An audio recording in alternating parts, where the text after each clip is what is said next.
본 방송에서 제공하는 투자 정보는 투자 판단에 대한 조언입니다. 방송에서 제공하는 주식의 가치, 가격 상승 및 가격 하락에 대해서는 방송사에서 보장하지 않습니다.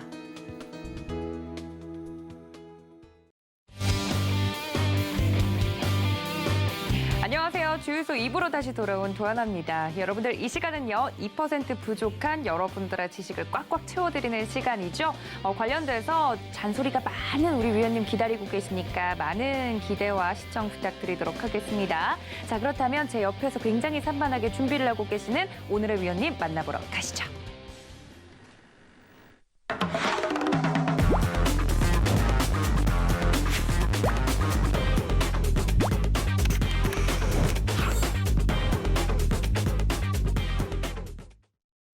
네, 강의를 하기 위해서 지금 옆에서 대기하고 계시는 오늘의 위원님이시죠. 정재훈 수석위원님 모시도록 하겠습니다. 위원님 어서 오세요. 네, 인사를 해드렸습니다. 아직 한마디도 안 하셨지만 제가 노란톡을 먼저 설명을 드리도록 할게요. 지금 바로 정재훈 수석위원님과 함께하고 싶다 하시는 분들은 문자 샵 0082번으로 정재훈 적어서 보내주시거나 이 QR코드 통해서 입장을 해주실 수 있다고 하니까요. 많은 참여 부탁드리도록 하겠습니다.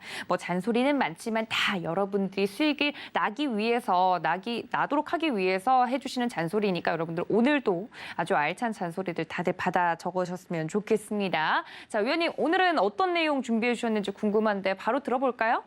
예, 제가 2% 부족해서요. 아니야, 전문가님이 2% 부족한 게 아니라 2% 부족한 지식을 채우기 위한 시간이라고요.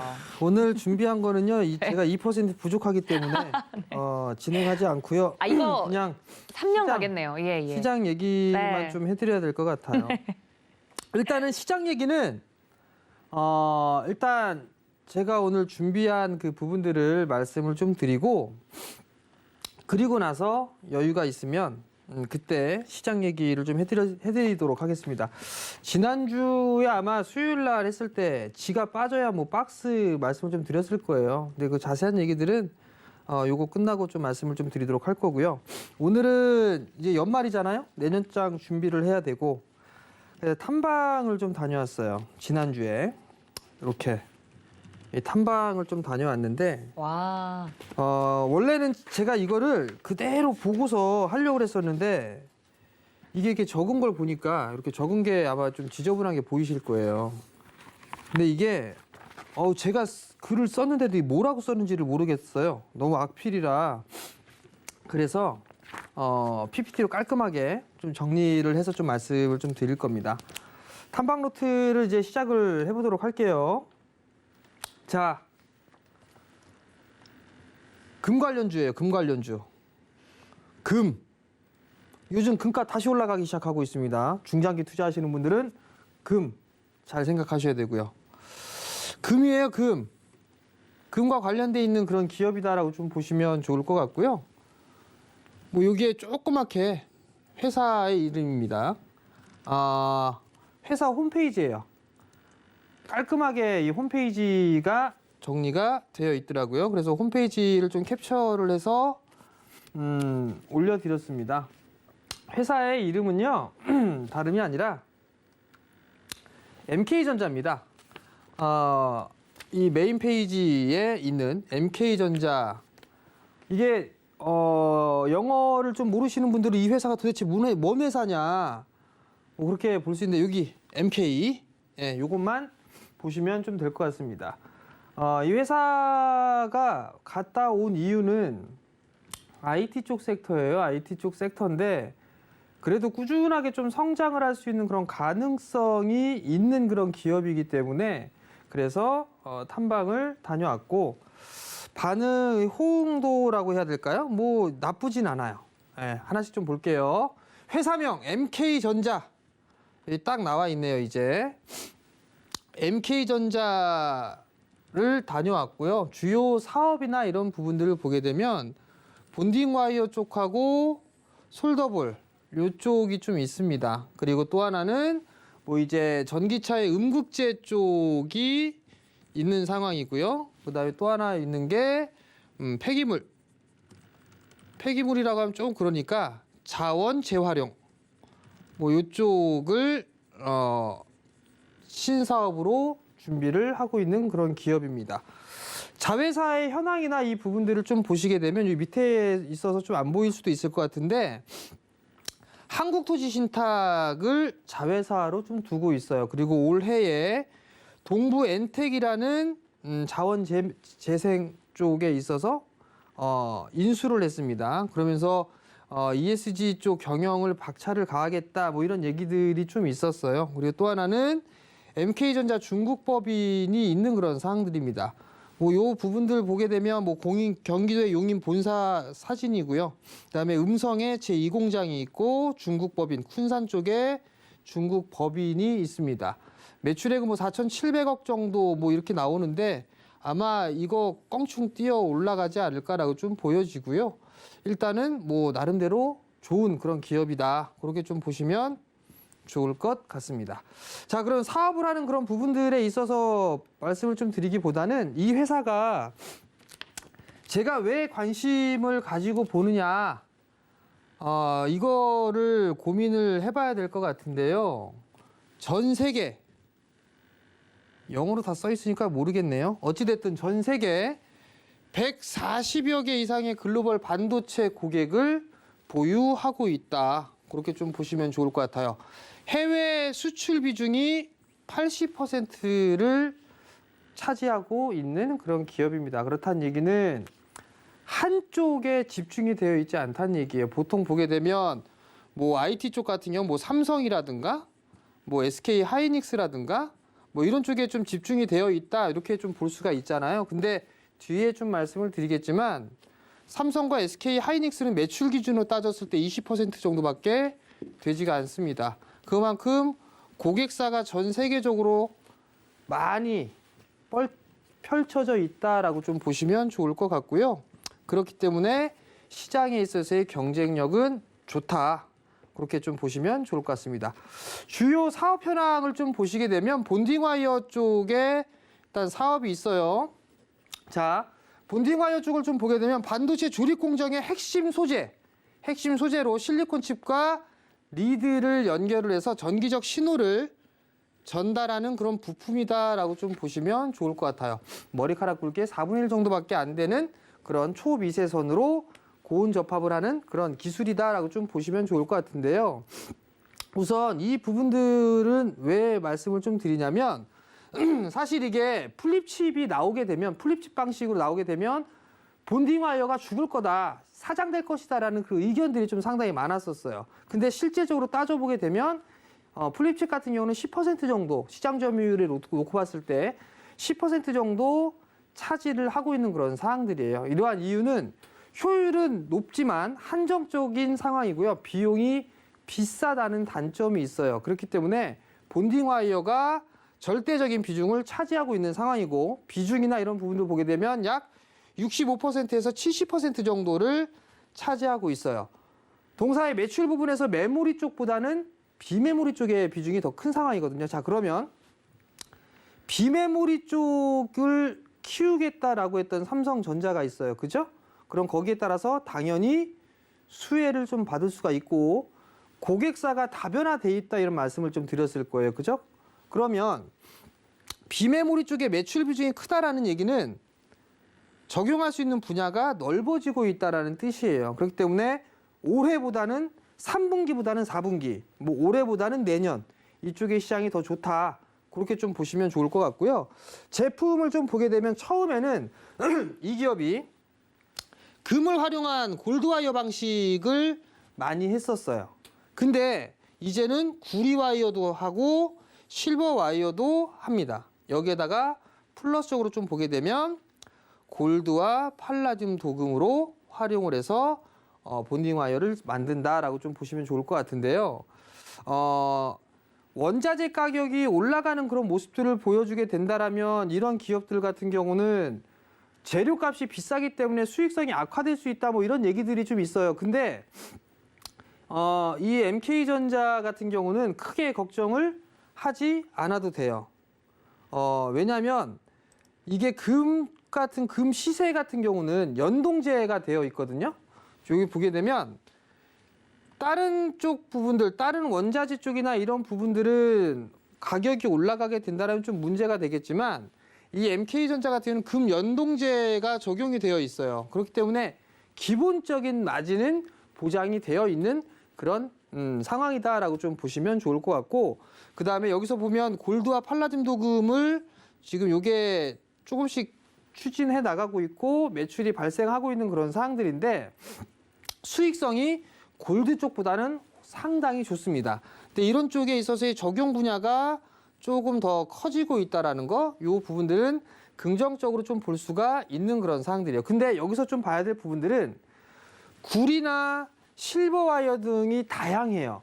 근데 삼성 같은 경우는 금을 활용할 수밖에 없는 상황이에요. 왜냐하면 장비나 이런 것들을 다 바꿔야 되니까. 그죠?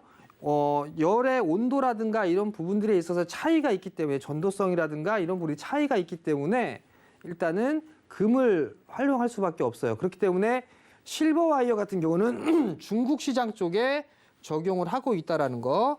요 같은 얘기는 삼성뿐만 아니라 다른 기업들에게도 충분히 영업을 할 수 있고 제품을 공급할 수 있다라는 그런 부분들이에요. 근데 이제 여기에서 보게 되면 이 본딩 와이어 같은 경우 조금 이따가 말씀을 드리겠지만 시장 점유율이나 이런 측면을 놓고 보게 된다면 거의 뭐 세계 1위? 그 정도의 시장 점유율을 좀 차지하고 있는 그런 사항들인데, 특히나 이 본딩 와이어 같은 경우는 자동차 기업에 납품을 직접 합니다. 직접 납품을 하는 몇 안 되는 기업 중에 하나다라고 좀 보고 있는데 이 기업들 같은 경우는 자동차 쪽보다는 컴퓨터라든가 IT 기기 이쪽에 좀 집중을 하고 있어요. 근데 비메모리 쪽이 좀 성장을 하고 자율주행이라든가 인공지능 쪽이 점점점 커지게 된다라면 비메모리 쪽에 있어서의 투자도 늘어나겠죠.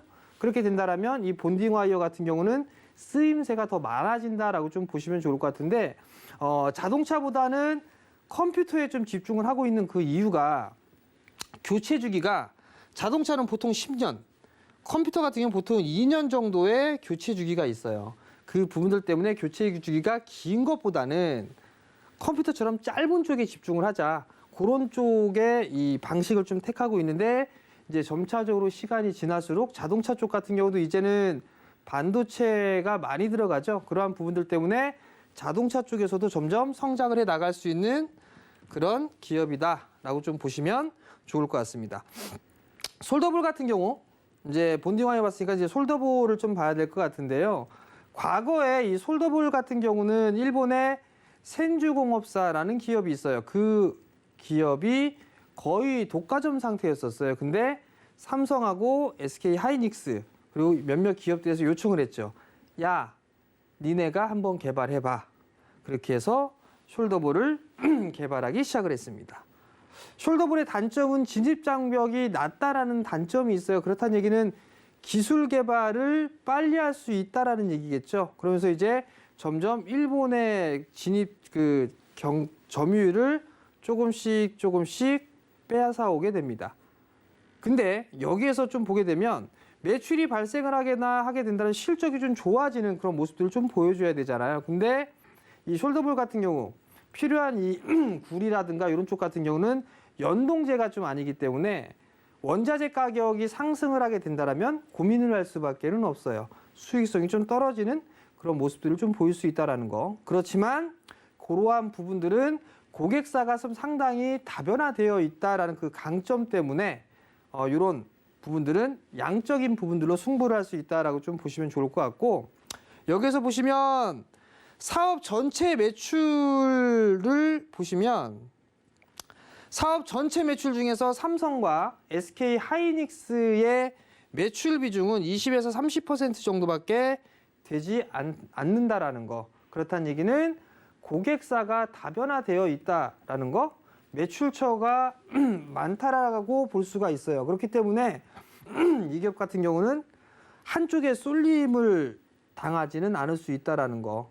그 부분들이 이 기업의 가장 큰 장점이다라고 좀 보시면 좋을 것 같습니다. 다른 부분들 또 봐야 되겠죠? 그럼 다음 화면을 넘겨봅시다. 자, 본딩 와이어 시장 점유율을 좀 보게 되면 올해 21년도에서 이제 23년으로 좀 넘어가죠. 2019년도 같은 경우는 시장 점유율 23%였어요. 근데 20년도에 25%까지 시장 점유율을 확대를 시켰고요. 그리고 23년도에는 30%를 목표로 하고 있는 그런 상황들이고요. 숄더볼 같은 경우는 20년도에 14%의 시장 점유율을 기록했던 게 23년도는 16%까지 확대를 목표로 하고 있는 그런 상황이에요. 시장 점유율 1인데 77%가 뭐 한 기업에 있는 게 아니라 겁나게 많은 기업들이 쪼개져 있어요. 쪼개져 있고 그 시장 점유율을 따져보게 되면 MK전자가 가장 파이를 크게 차지하고 있다. 그렇게 보시면 좋을 것 같습니다. 반도체 시장의 전망. 아마 반도체 쪽 같은 경우는 다들 커 나갈 것이다라는 부분들에 있어서는 의심의 여지가 없을 거예요. 물론 메모리냐 비메모리냐 여기에 따라서 뭐 주춤될 수 있는 그런 부분들은 있겠지만 점차적으로 성장을 해 나갈 수 있는 그런 부분들은 여전히 많다. 그 부분들을 좀 생각하시면 좋을 것 같고요. 반도체 후공정 장비 쪽에 있어서의 성장, 이 부분들은 꾸준하게 늘어나고 있고 20년 대비해서 작년 같은 경우는 거의 뭐 60% 이상 성장을 했고요. 내년도 같은 경우도 좀 보게 된다라면 한 5% 정도 성장을 더 이어갈 것으로 예상을 하고 있습니다. 그럼 결국은 꾸준하게 성장을 하고 있고 투자를 해 나가고 있다라는 그런 부분들이에요. 그렇기 때문에 반도체 시장이 계속적으로 늘어나는 그런 부분들을 좀 보이게 된다라면 MK전자의 소재도 계속적으로 쓰일 수 있다라고 좀 보시면 좋을 것 같고요. 여기서 보게 되면 지금 지역별로 증설객이란 이런 부분들 보게 되면 중국이 가장 공격적으로 증설을 하고 있는 그런 상황들이거든요. 중국 쪽이 그다음에 뭐 대만 쪽도 증설을 상당히 좀 강하게 하고 있는 그런 상황들이요. 국내 쪽도 증설하고 있는데 본딩 설비 부분들 같은 경우는 신주, 발주 주문량이 21년 말까지 일단 포화된 상태예요. 그리고 중화권 시장을 중심으로 해서 본딩 와이어 시장은 성장을 더 이어나갈 것이다 라고 좀 보고 있는 상황이거든요. 그렇기 때문에 MK전자에게는 또 다른 기회의 요인으로 볼 수 있다. 그렇게 좀 보시면 좋을 것 같습니다. 자, 여기서 중요한 거 이제. 반도체 시장, 여전히 반도체 시장의 전망인데요. 제가 좀 전에 말씀을 좀 드렸던 부분들이 교체주기 때문에 IT 쪽, 컴퓨터 쪽을 선호한다라고 말씀을 드렸을 거예요. 근데 점차적으로 바뀌게 되는 그런 부분들이 바로 이거죠. 내연기관 자동차에 있었을 때는 한 대당 반도체 칩의 수가 200개 정도밖에 안 됐어요. 근데 전기차로는 600개의 반도체 칩의 개수가 필요하고요. 자율주행 같은 경우는 2000개 가까이가 필요하다고 합니다. 그러면 MK전자의 본딩 와이어는 상당히 많이 들어갈 수 있겠죠. 그럼 여기서 또 한 가지 얘기가 나오는 게 있습니다. 야, 그러면 본딩 와이어 안 쓰고 플립칩으로 들어가면 되지 않느냐. 이렇게 볼 수가 있을 거예요. 그러나 플립칩은 들어갈 수가 없다. 아니요. 냉정하게 얘기하면 들어갈 수 없다라기보다는 들어가기가 힘들다. 그 이유는 고온, 습도 이 부분들 때문에 플립칩이 들어가지 못하고 본딩 와이어가 들어가고 있는 그런 상황이다. 라고 말씀을 좀 드리고 싶고요. MK전자는 자동차 반도체, 차량용 반도체 제조업체와 직간접적으로 거래를 하고 있는 그런 상황들이에요. 뭐 NXP라든가 텍사스 인스트루먼트, 르네상스 이런 기업들이 시스템 반도체 쪽에 있어서는 손에 꼽히는 그런 기업이죠. 여기 뭐 TSMC도 있는 그런 상황들이고요. 이쪽에 서로 직거래를 하고 있는 그런 모습이다. 근데 직거래를 하는 기업은 거의 없어요. 거의 안 되는데 MK전자는 손에 꼽히죠. 몇 안 되는 그런 기업이다. 그만큼 각 기업들에 있어서의 기술력을 인정받고 있다. 이렇게 좀 보시면 좋을 것 같습니다. 그러면 반도체 시장 쪽을 보게 되면 이게 바꿔서 얘기하면 자동차 쪽만이잖아요. 그죠? 가전 쪽이라든가 어떤 이제 IT 기기를 보게 되면 비메모리 쪽에 있어서의 수량은 늘어날 수밖에 없는 그런 사항들이죠.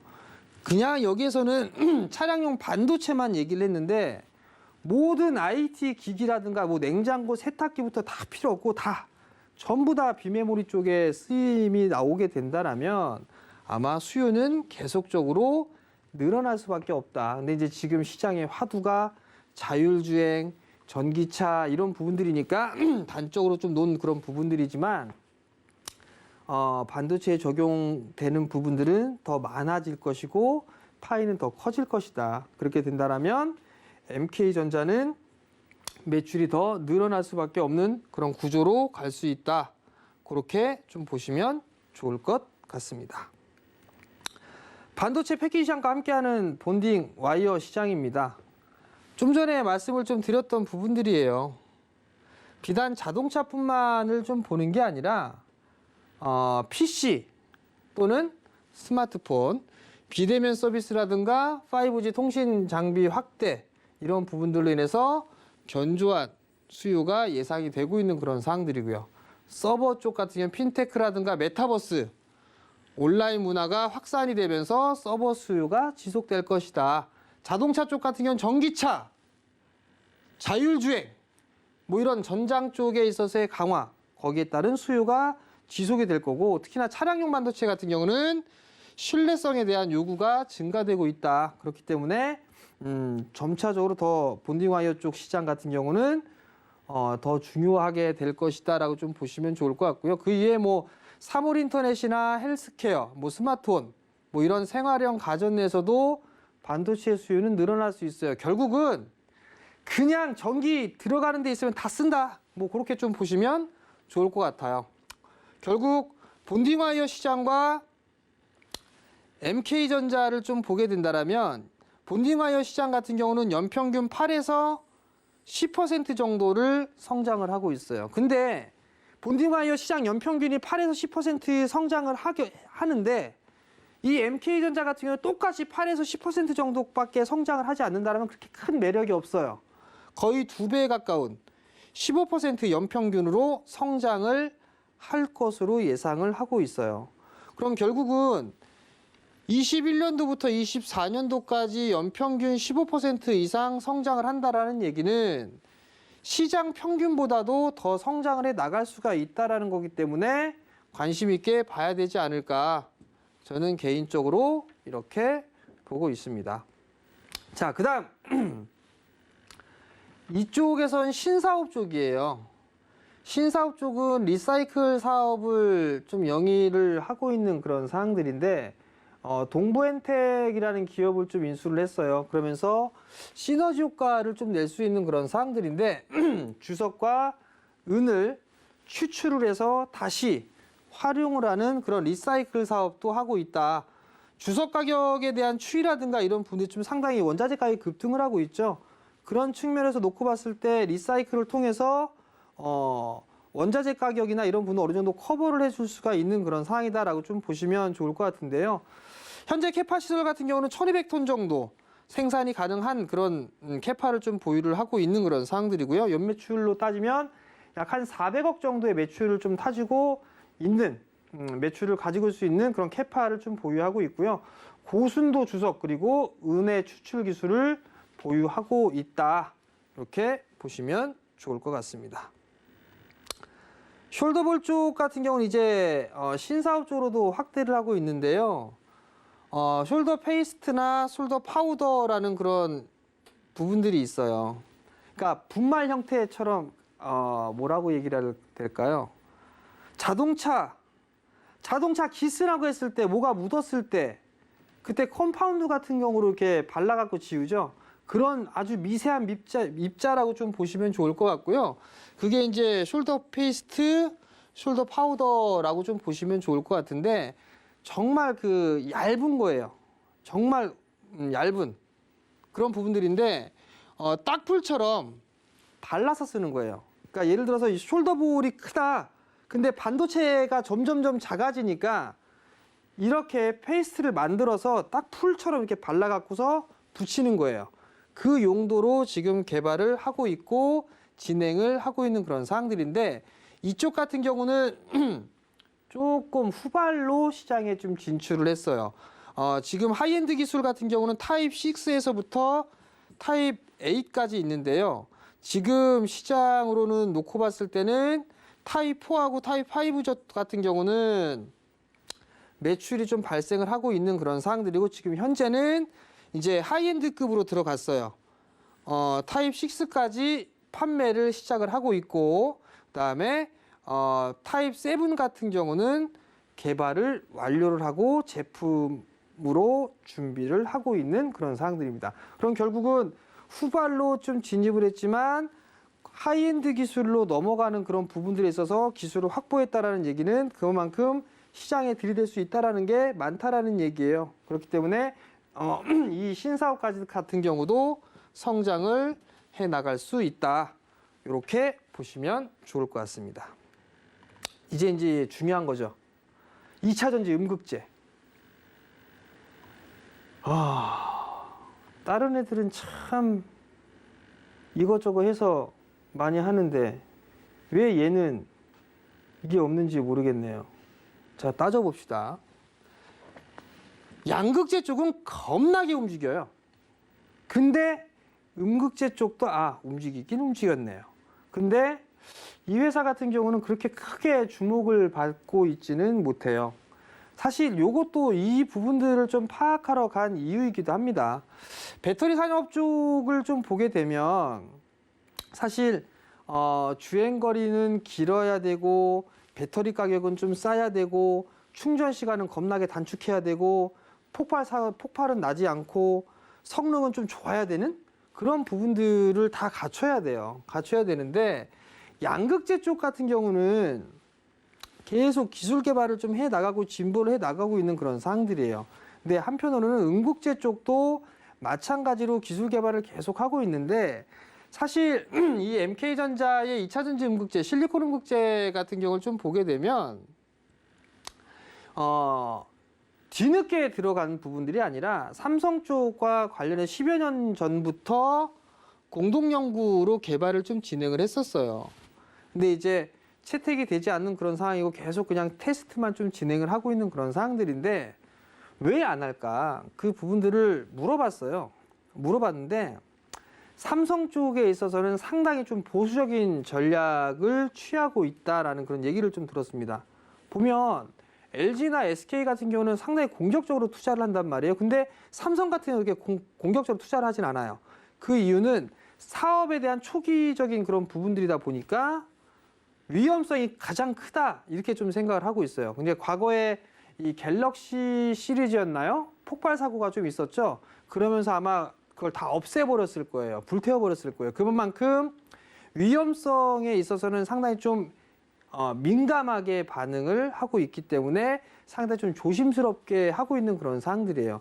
뭐 LG나 이런 쪽 보게 되면 화재 리콜 부분들로 화재가 나서 리콜 사태도 있었고 했었죠. 그런 부분들을 미연에 방지를 하려는 목적도 있는 것 같아요. 어찌됐든 상당히 좀 보수적으로 좀 진행을 하고 있는 그런 상황이 되다 보니까 아직까지 좀 조용한 그런 부분들이 아닌가라고 좀 판단이 됩니다. 결국은 이게 이 회사 음극재 쪽, 실리콘 음극재 쪽을 좀 보게 되면 MK전자, 그다음에 한솔 쪽이 있고요. 대주전자재료도 있어요. 대주전자재료 상당히 좀 급등을 했었죠. 아까웠어요. 2년 전에 탐방까지 갔었었는데 제 전망은 한 2년, 2, 3년 뒤나 투자해야겠다 했는데 미리 이렇게 움직여버렸을 거라고는 생각도 못했어요. 이쪽도 대주전자재료도 사실은 삼성 쪽에서 컨택을 했던 것보다 그때 당시에 중국 쪽에 먼저 들이대는 그런 상황들이었었어요. 그러다가 이게 삼성에 컨택이 되면서 상승의 흐름들이 좀 나와주는 그런 모습들을 좀 보였는데 얼마 전이죠. 좀 시간이 됐지만 한솔 쪽과 삼성 쪽의 결별 분위기 막 이런 게 있었어요. 그러면서 MK전자가 수혜를 받을 거야 뭐 이런 기사거리도 좀 있었어요. 근데 시간이 며칠 지났나요? 한솔이 딱 공시를 하나 냈죠. 증설 투자 이렇게 해서 공시로 나갔어요. 그러면서 이제 결별 분위기 이내는 헤어지는 거야? 뭐 이런 얘기가 좀 나왔다가 지금 다시는 이 종식이 됐는데 사실 IR 담당자분께 얘기를 들은 부분들은 MK전자 같은 경우는 이 제품이나 이런 부분들이 전시가 되어 있어요. 전시가 되어 있는데 한솔 같은 경우는 그게 없는 걸로 제가 파악을 하고 있어요. 그리고 증설을 한다라고 얘기를 했는데 얘가 음극재를 할 건지 양극재를 할 건지 뭘 할 건지 뭘 알아요. 모르니까. 그렇기 때문에 뭔가 딱 단정지어서 얘기할 수는 없다. 왜? 삼성 쪽하고 그래도 계속적으로 연구를 해왔어요. 뭐 한두 달 했던 게 아니라 10여 년 전부터 연구를 좀 해왔던 그런 부분들이 있기 때문에 일단 이 부분들은 지켜봐야 된다. 다만 이제 방식의 차이가 있다라는 거, 그 부분들이 틀리다라고 좀 보시면 좋을 것 같고요. 젠5로 진입을 하게 될 경우에는 실리콘 음극재가 10% 정도는 들어가야 된다라는 얘기들이 좀 상당히 많이 나오고 있는 그런 사항들이에요. 지금까지는 양극재에 대한 부분들의 시세 흐름들이 좀 상당히 크게 나왔다면 추후에는 음극재 쪽에 있어서의 관심도 필요하지 않을까. 먼저 움직였던 종목군들도 있습니다. 근데 그 음극재 쪽도 나름대로 좀 필요하지 않을까. 저는 그렇게 좀 생각을 하고 있습니다. 음극재 쪽에 있어서 추진하고 있는 그런 사업 부분들을 좀 보게 되면은요, 실리콘 합금 방식이 있고요. 탄화규소 방식이 있어요. 대주전자대로는 또 다른 방식으로 진행을 합니다. 규소 엘로이 방식 같은 경우는 사실 이게 주기가 좀 짧아요. 그리고 가격이 싸요. 다양하게 쓰일 수가 있어요. 그렇기 때문에 이쪽은 대형 쪽보다는 중소형 쪽에 좀 적합합니다. 중소형 쪽에 적합한 그런 부분들이다라고 좀 보시면 좋을 것 같고요. 탄화규소 방식 같은 경우는 유지율이 좋은 장점은 있지만 좀 단가가 높은 게 단점이에요. 그렇기 때문에 이 부분들은 대형 쪽에 좀 적합하다. 이 부분들을 좀 말씀을 좀 드리고 싶고요. 해외 특허가 등록이 되어 있는 그런 사항들이고 이 밑에 보면 삼성 SDI와 공동으로 보유를 하고 있는 그런 사항들이고 추가적으로 지식재산권 지속적으로 확보를 하고 있다. 이 부분들이 이 회사의 강점이 아닌가라고 좀 말씀을 좀 드려보도록 하겠고요. 근데 여기서 이제 봐야 될 부분들은 테슬라가 LFP 배터리를 쓰겠다라고 얘기를 했잖아요. 그죠? 겁나 무거운데 싸요. 근데 LFP 배터리를 쓴다고 얘기가 나왔어요. 그러다 보니까 몇몇 자동차 기업도 그럼 나도 LFP 쓸 거야 라고 얘기를 했어요. 그러자마자 SK와 LG에서 그럼 우리도 LFP 배터리 만들게 라는 얘기를 했습니다. 한편으로 그 생각을 했거든요. 얘네가 단가가 싸게 저렴하게 할 수가 있으니까 그러면 주행거리라든가 이런 부분들은 어느 이제 기술 개발은 끝단까지 갔어요. 그러면 더 이상 주행거리를 늘릴 수가 없으니까 그럼 이거 충전 인프라를 좀 많이 해야 되나? 저는 사실 그 고민을 했었거든요. 근데 양극재 쪽에 있어서는 더 이상 성능 개선을 하기에는 힘들어요. 근데 음극재를 어떻게 활용을 하느냐에 따라서 주행거리가 개선될 가능성이 높은 걸로 알려지고 있습니다. 그렇기 때문에 LFP 배터리를 썼을 때는 이 음극재를 어떻게 활용을 하느냐, 여기에서 성능이 개선이 된다라고 하게 된다라면 음극재 쪽에도 상당히 좀 좋은 그런 기회 요인이 좀 되지 않을까라고 좀 보여지고 있고요.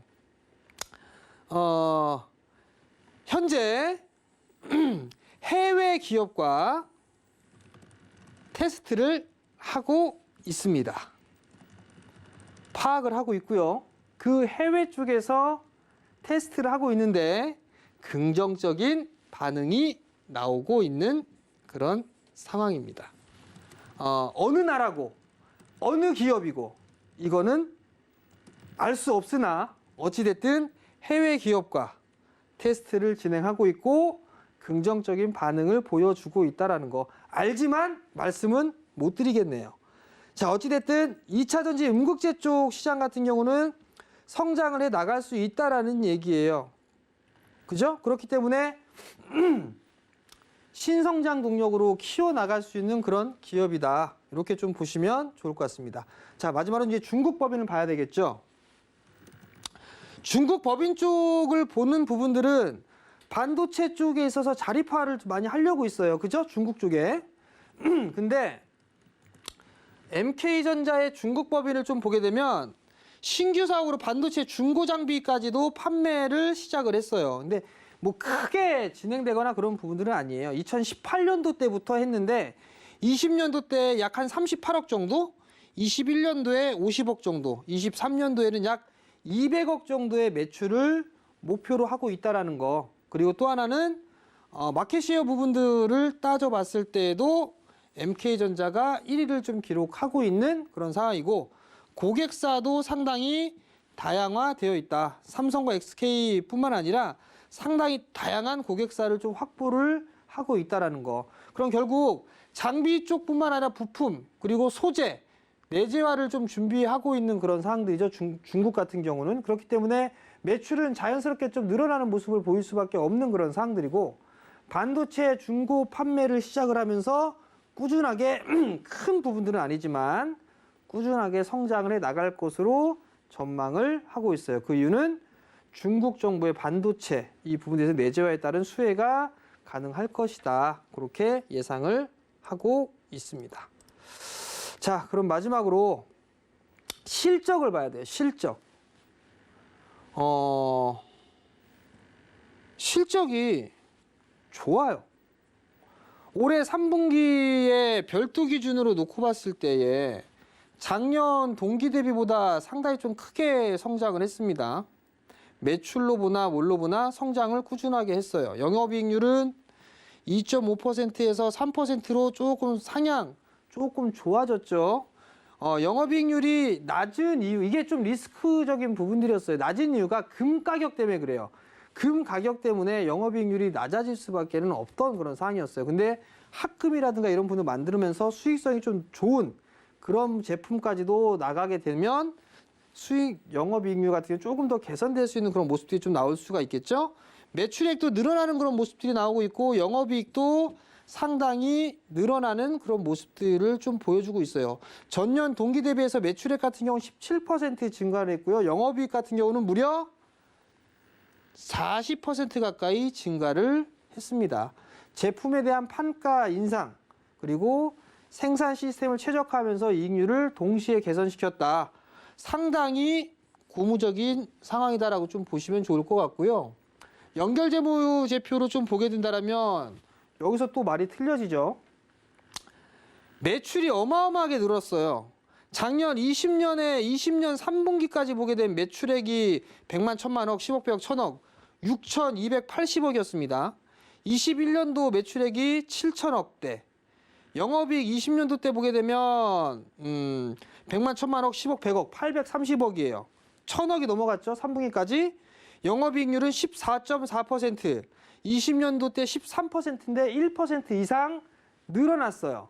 결국 이 얘기는 뭐냐면 한국토지신탁의 2분기 때부터 턴어라운드가 시작을 했습니다. 그러면서 실적이 좀 개선이 됐고요. 20년 작년 대비해서 매출액은 약 12%, 영업이익은 약 21% 증가를 보였고요. 그리고 올해에 또 한 기업을 인수했죠. 동부 엔텍이라는 기업을 인수를 했습니다. 그러면서 실적은 아무래도 더 좋아지지 않을까 이렇게 예상을 하고 있습니다. 끝났어요. 끝났으니까 이제는 뭔가를 좀 얘기를 해드려야겠죠.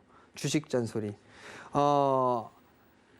제가 항상 IR을 하거나 탐방을 하거나 많은 사람들이 있는 그 IR 자리에서는 이런저런 얘기들을 못 물어봐요. 뭐 NDR이라든가 혹은 탐방이라든가 이런 부분들을 갔을 때에 이런저런 좀 얘기를 물어보는데요.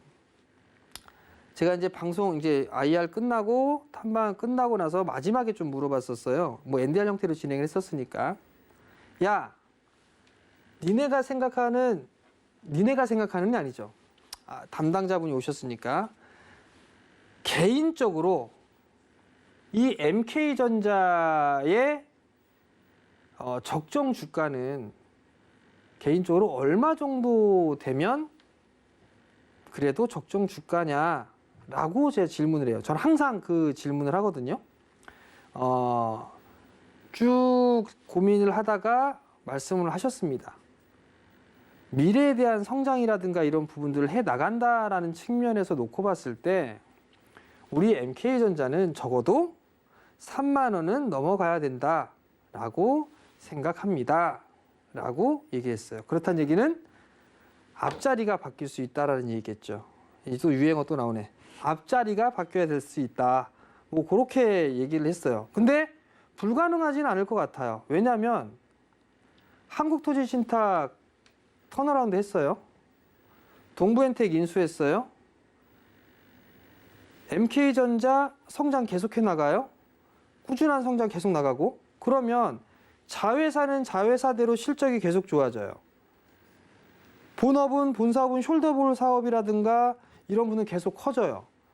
메모리 쪽보다 비메모리 쪽의 비중이 크니까 매출에 대한 성장은 계속적으로 늘어날 거예요. 신제품도 계속 나오고 있어요. 적용되는 분야가 넓어지고 있어요. 고객사가 다변화되어 있어요. 그렇다는 얘기를 영업적인 측면에 놓고 봤을 때 강점이 있다는 얘기예요. 그러면 불가능하지도 않겠구나. 그렇게 생각을 했습니다. 자, 그러면 차트를 한번 봅시다. 한국토지신탁 먼저 볼까요? 한국토지신탁. 자, 한국토지신탁입니다. 급등이 나왔어요. 금요일 날. 이게 급락이라고 얘기하는데 급등. 한국토지신탁이 NFT 뭐 얘기하면서 갭상승 출발했다 장대 음봉으로 떨어졌는데요. 종가는 5% 상승으로 마감이 됐어요. 어찌됐든 한국토지신탁의 실적을 보면 이 예상치네. 영업이익이 163억이었는데 한번 봅시다. 실제로 얼마 정도 나왔나 한번 봅시다. 이 HTS는 이게 확실하게 나오질 않아요. 연결 기준으로 한번 봅시다. 보게 된다라면 여기를 좀 보게 된다라면 꽤나 영업 수익이라든가 이런 부분들이 좀 나와 있는데 단기 순이익 같은 경우도 꽤나 좀 괜찮게 나왔고요. 영업이익 같은 경우도 상당히 좀 좋게 나온 그런 사항들인데 일단 시장이 지금 토지신탁 같은 경우는 실적이 좀 돌아서는 턴어라운드 되는 그런 모습들을 좀 보였었고 중요한 건 MK전자를 좀 봐야 되겠죠. MK전자를 좀 보게 되면 연결 기준으로 놓고 봤을 때 연간으로 좀 보게 되면 2017년도와 2018년도가 최고 실적이었어요. 1,800억이 조금 안 됐습니다. 전체 기준으로 좀 보게 되면 1분기에 200억대 204억. 그 다음에 1분기 때 204억, 2분기 때 378억이면 약 한 580억 정도가 됩니다. 580억. 그러면 3분기 때는 얼마나 나왔을까? 그 부분들을 봐야 되겠죠? 좀 보게 된다라면 영업이익 같은 경우는 430억이 나왔어요. 433억에 당기순이익 390억. 그럼 580억대에 430억이니까 1,000억이 넘어가죠? 1,000억이 넘어가고 그러면 단순하게 따져보게 된다라면 올해 4분기 때 700억대를 할 수 있을까? 그건 모르겠어요. 좀 힘들지 않을까 싶어요. 근데 성장을 해 나가는 측면을 놓고 봤을 때는 내년도 같은 경우는 영업이익 같은 경우를 놓고 봤을 때 최고 실적을 넘어설 수도 있지 않을까? 왜냐하면 M&A를 좀 했던 부분들도 있잖아요. 매출 같은 경우도 1조를 넘어설 것으로 예상을 하고 있습니다. 그렇다는 얘기는 긍정적으로 좀 볼 수 있지 않을까라고 좀 보여지고요. 차트입니다.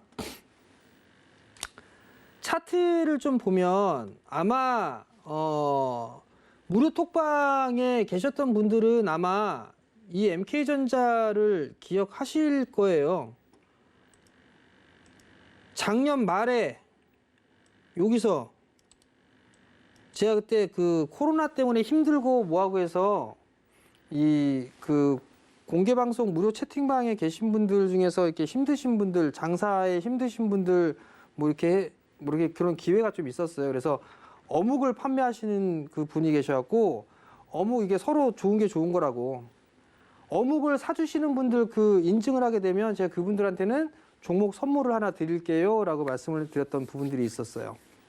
근데 다 이게 사갖고 인증샷도 많이 올려주셨는데 그냥 공개적으로 좀 말씀을 드렸을 거예요. MK전자는 사보셔라. 그 자리대가 아마 10,000원 그 언저리였을 거예요. 10,000원 그 이하 뭐 이 정도 좀 됐을 거예요.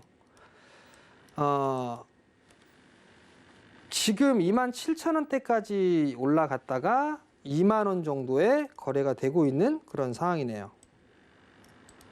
저도 그리고 저희 가족분들도 이 MK전자라는 기업에 투자를 지금도 하고 있습니다.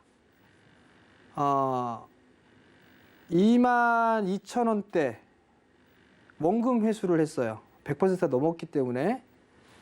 그리고 나머지만 지금도 투자를 하고 있습니다. 그 이유는 이 회사에 있어서 실적이라든가 이런 부분들이 성장이 계속 나올 수 있어 보여요. 그리고 또 하나는 2차 전지 쪽에 있어서 음극재 시장 쪽 같은 경우 저는 성장 가능성이 좀 있다고 개인적으로 좀 판단을 하고 있어요. 그리고 동부엔텍을 인수를 하면서 그 시너지 효과는 저는 충분히 좀 있지 않을까라고 좀 예상을 하고 있기 때문에 여전히 좀 투자를 하고 있는 그런 상황이다. 그렇게 좀 말씀을 좀 드려보도록 하겠고요. 조금 여유 있게 보게 된다라면 조정 시에는 한 번쯤은 매수를 해봐도 좋지 않을까 그렇게 좀 보여지고요. 지금 박스잖아요. 61선짜리 이 박스예요, 이거. 이렇게 22,000원대, 22,000원, 23,000원 요 자리대의 매물을 소화하게 된다라면 저는 올해 8월 달에 찍었었던 고점 자리대 돌파 시도는 한 번쯤은 나올 수가 있어 보여요. 물론 그런 말씀을 하시는 분들도 계실 수도 있어요. 저것들은 밑에서 사갖고서 뭐 물량 팔려고 뭐 하는 거 그런 거 아닙니다. 저희는 이미 원금은 회수했어요. 수익금만 갖고 있어요. 근데 저는 더 이 회사가 좋아질 것으로 믿고 있기 때문에 투자를 지속적으로 해 나가고 있습니다. 제가 생각하고 있는 목표가는 있어요. 다만 그 힌트적인 부분들은 IR 담당자분의 그 얘기를 통해서 여러분들께 좀 말씀을 드렸던 것처럼 저는 앞자리 숫자는 한 번쯤은 바뀌어야 되지 않을까 이게 제 개인적인 생각이에요. 그렇기 때문에 이 회사에 탐방을 갔다 온 상황이고 그것 때문에 여러분들께 좀 말씀을 드리는 거예요. 그러니까 조정 시에는 좀 관심 있게 보셔도 좋지 않을까. 그 부분도 좀 기억을 하시면 좋을 것 같고요. 수급적으로 보면 MK전자가 그렇게 기관 쪽이나 이 수급이 그렇게 썩 좋은 그런 부분들은 아니에요, 사실. 아닌 그런 부분들인데 기관 쪽에서 이 기업을 모르는 건 아닐 것 같은데 실적이라든가 이런 부분들이 좋아지게 된다라면 더 성장을 해 나간다라면 충분히 저는 기관 쪽에서도 좀 매수세가 유입이 좀 될 수 있지 않을까 그렇게 좀 생각을 하고 있고요. 그리고 매출이 이제 연결 기준으로 조가 넘어갑니다. 조가 넘어가는 그런 상황에서 자회사들의 실적도 개선이 되고 있고 본업도 계속적으로 좀 성장을 해 나간다라면 저는 한 단계 더 도약할 수 있는 그런 충분한 기업이 되지 않을까 그렇게 좀 생각을 하고 있고요. 그리고 특히나 비메모리 쪽에 있어서의 수혜 충분히 받을 수 있고 거기다 플러스 알파로 전기차 쪽에 음극재, 양극재 쪽에 있어서는 힘들지만 특히나 LFP 같은 경우는 음극재 쪽에 있어서의 활용을 어떻게 하느냐에 따라서 성과물을 낼 수 있다라고 좀 보여지고 있어요. 테스트하고 있는 쪽도 나름대로 긍정적인 평가를 하고 있는 만큼 이 회사는 한 번쯤은 관심 있게 보셔도 좋다. 그 생각 때문에 탐방 루트를 좀 말씀을 드린 거니까 잘 투자에 참고를 해보시고요. 다음 주에 또 갑니다. 2차 전지 쪽. 근데 요거는 공개를 아마 안 할 것 같습니다. 저희가 투자를 해야 되기 때문에 그렇기 때문에 그 부분들은 뭐 오픈 채팅만 들어오시게 되면 간간히 말씀드리겠습니다. 여기까지 탐방 루트 마치도록 하겠습니다.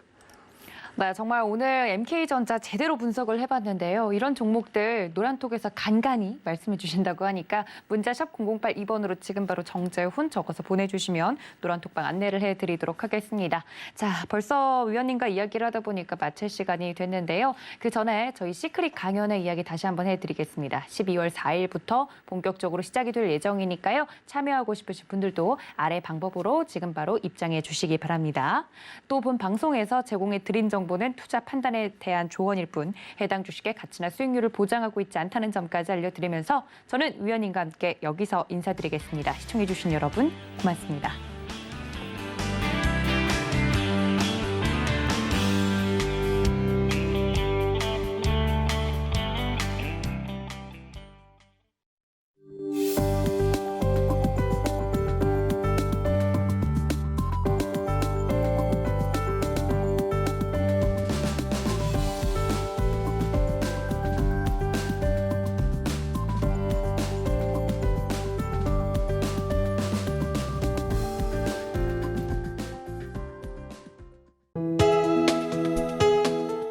본 방송에서 제공하는 투자 정보는 투자 판단에 대한 조언입니다.